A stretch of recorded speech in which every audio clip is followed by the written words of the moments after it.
when we talked a bit earlier about how when people or organisations should consider privacy, and you talked about at the beginning, talk to your privacy officer because all agencies have them.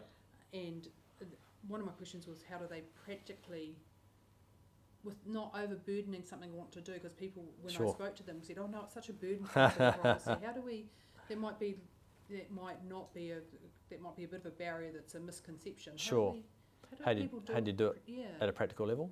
I think the first thing is the principles under the Privacy Act are actually pretty easy to read and actually pretty good things to start with. You don't have to memorise them all, obviously, but if you thought about them as a series of questions, ask yourself those questions. Why am I collecting this? Do I have the permission?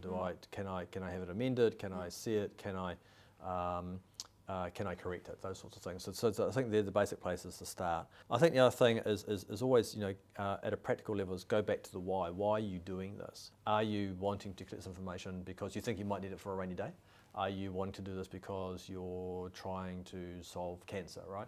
So always go back to the first principle of why are you doing this, and then say, then what information I need. So practical example, health information, right? So there are some health information is very sensitive. Actually, that probably is likely to lead to need to have really sensitive personal information.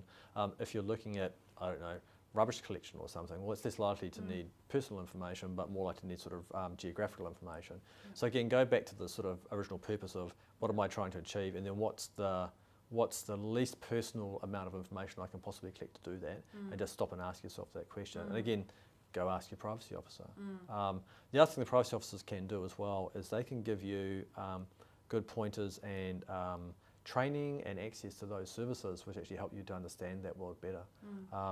We don't want to create a world where every single person is a privacy expert, but what we'd like to do is raise the awareness and consciousness of privacy at all levels. And I think that's where the privacy officers really come to their own, because they can help you with, well, you want to learn about that? Sure, we can show you how that works. We can give you the tools. We can give you access to training materials. We can give access to other people. So I think that's actually probably a very practical first step as well. I did hear when, out and having the discussions with people about, especially around sharing and collaborating between agencies, that privacy was often said, oh no, it's a problem because of privacy. Sure. And it's a barrier. And it kind of sounded like there were a bit of myths going on. Yeah. Do you come across many myths or barriers? And yeah, we do. Can Yeah. you give us some examples? Well, the biggest myth is I can't share because of the Privacy Act. Yeah. And usually that stems from the fact they don't understand what you can do within your legislation and within the Act. The other thing to remember is that the Privacy Act is subservient to other primary legislation. So if you have your own legislation, that will override the Privacy Act.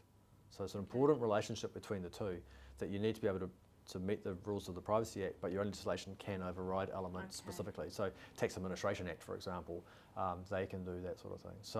So I think it's really important that, and again, that's to the privacy person in your legal teams and others, can start to understand how you navigate that landscape of those two areas. There's a lot of legislation out there. There's a lot of codes, a lot of information sharing agreements. There's a lot of MOUs and other mechanisms that exist today to allow information to be collected or shared, and shared legally and appropriately and fairly and ethically. But most people don't understand those mechanisms exist, or they don't know how to create those mechanisms, those levers or instruments, and they don't know how to start. So again, go back to your privacy officer, really. It's kind of the first thing. So they know how to do that. They would know how to do that. With an MOU, which is the Memorandum of Understanding between agencies. And I heard sometimes they can take years. Is that still the case, or is that maybe historically gone by? There are quite high thresholds to getting some of those things passed. Information sharing agreements, ACEs, approved information sharing agreements. They do go through quite a lengthy process. The Parliamentary Council, PCO, so they go through Audit and Council and stuff. So there are fairly high barriers, and they need to be signed off by ministers and all sorts of stuff as well. So they are fairly high barriers. But in a lot of cases, some of the things that you want to do, they may already have MOUs in place already. So it may not be so much or agreements of some degree in place for that. And what also we're trying to do is work with the Privacy Commissioner on that, and so, okay, what are those instruments that we can use? The other one is that the Privacy Commissioner plays a role. They need to approve and agree those sharing agreements as well. So that's the other place to go as well, of course, is to go talk to the Privacy Commissioner about, well, what can I do? How can I do some of the sharing as well?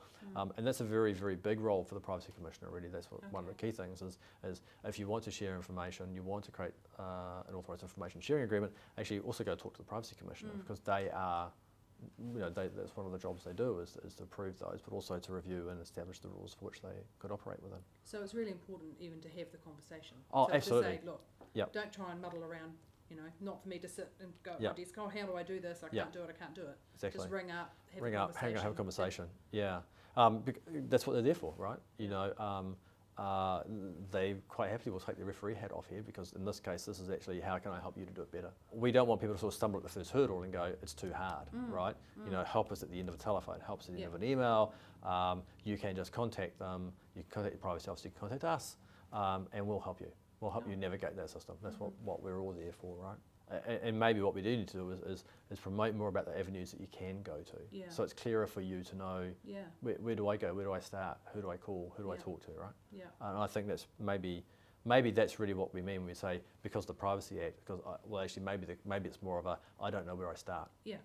So start with us. Start with the privacy officer. Right. So if people want to go somewhere for more information, or to help improve their knowledge and understanding, is there a website or a place that has basic facts, or go here or go? So two starting points on websites. I would start with privacy.org.nz. That's the Privacy Commissioner's website, or our own one, which is under digital.gov.nz. So those are the two primary websites. You can email us at gcpo@dia.gov.nz, and we can put you in the right direction. So you've got your own email. Yeah, we do. We've got our own email address. Yeah. Lucky us. And again, anybody can email us, right? Public can email us. Government agencies, non-government agencies, they can all email us and contact us. We're happy to help. Yeah.